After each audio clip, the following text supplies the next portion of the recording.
as predicted, Javier Fortuna and Omar was the best fight of the night.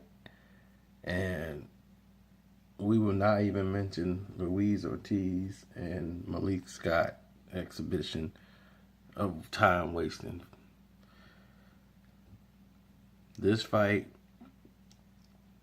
was with two guys. Well, Javier Fortuna was winning the fight. He got knocked out in, so he had one loss on his record.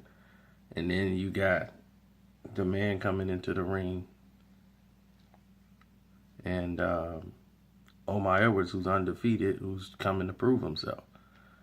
And from the outset, Fortuna was the one that was pressing the action and trying to put pressure on the younger fighter to see if he was going to cave.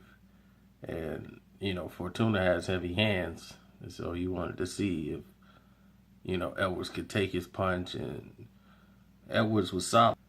Edwards was solid the entire bout. Like, he was good to go. He had no problems. He was weathering the storm. He was being patient.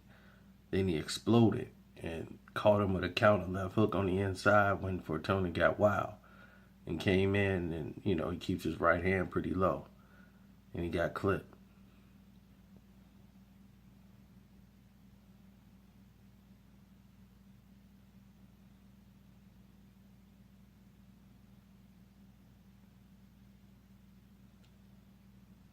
So, as you saw from that, that's what happened to Fortuna.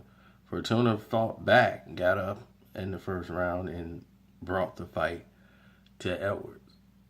But I felt that Edwards should have gotten more credit, because I think he still did well in a lot of these rounds, fighting solid, and then, pushing the pressure. But he started to get countered by Fortuna, and Fortuna kept turning him as the fight went on. And Javier Fortuna is just showing Edwards that sometimes you got to lead with the jab and be first. And he kept letting Fortuna be first and trying to counter him when he would just come in and out, pop, turn, pop, turn, pop, turn. And in a 10-round fight, you could be down in the 8-ball real, severe as fights go. And down the stretch, both guys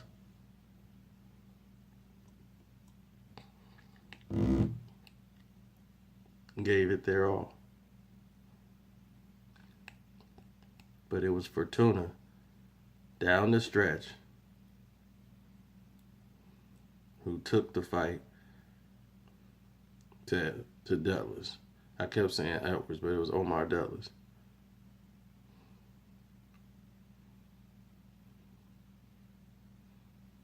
And this is what champions are made of.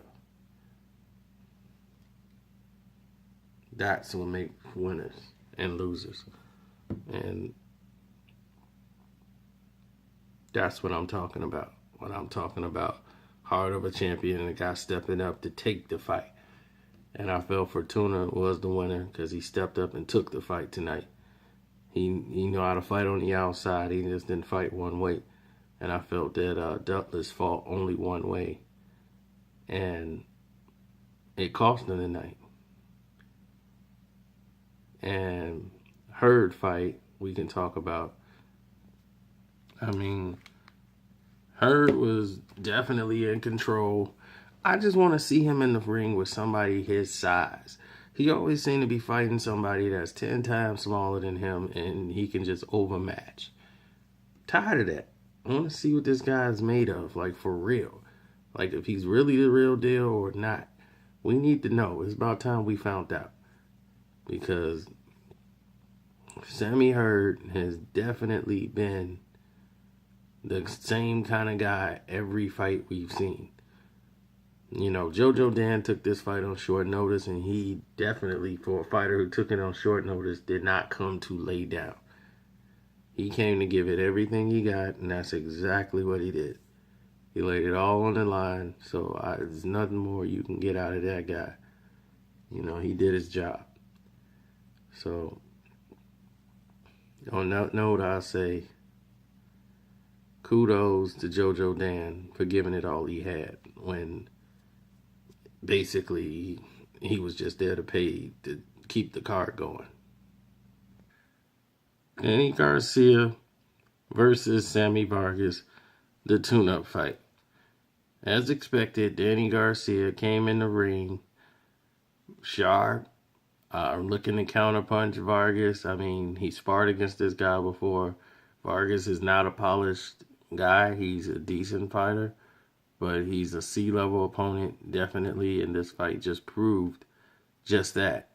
But what Danny wanted to do was work on timing, work on some things to sharpen up what he already has. He didn't do anything new in this fight.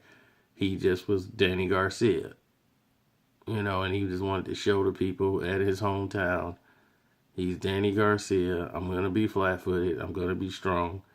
But what Danny Garcia is good at is his vision. When you're throwing punches, he's not somebody who closes his eyes and takes his eyes off the target.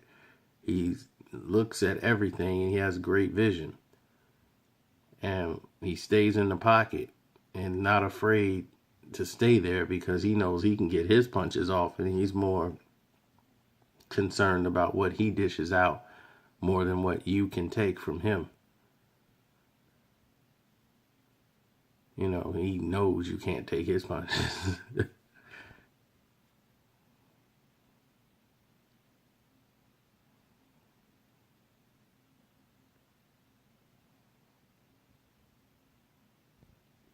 And as you can see, that was the results of the fight. Like, the guy got up, but he just got pounded for the rest of the match. And Keith Thurman was there ringside commentating the fight because, of course, they want to kick that off and get that going. So everyone wants to see it. So that's what it is. Now we move on from this and go into Keith Thurman, Danny Garcia. Are you excited? And give me early predictions.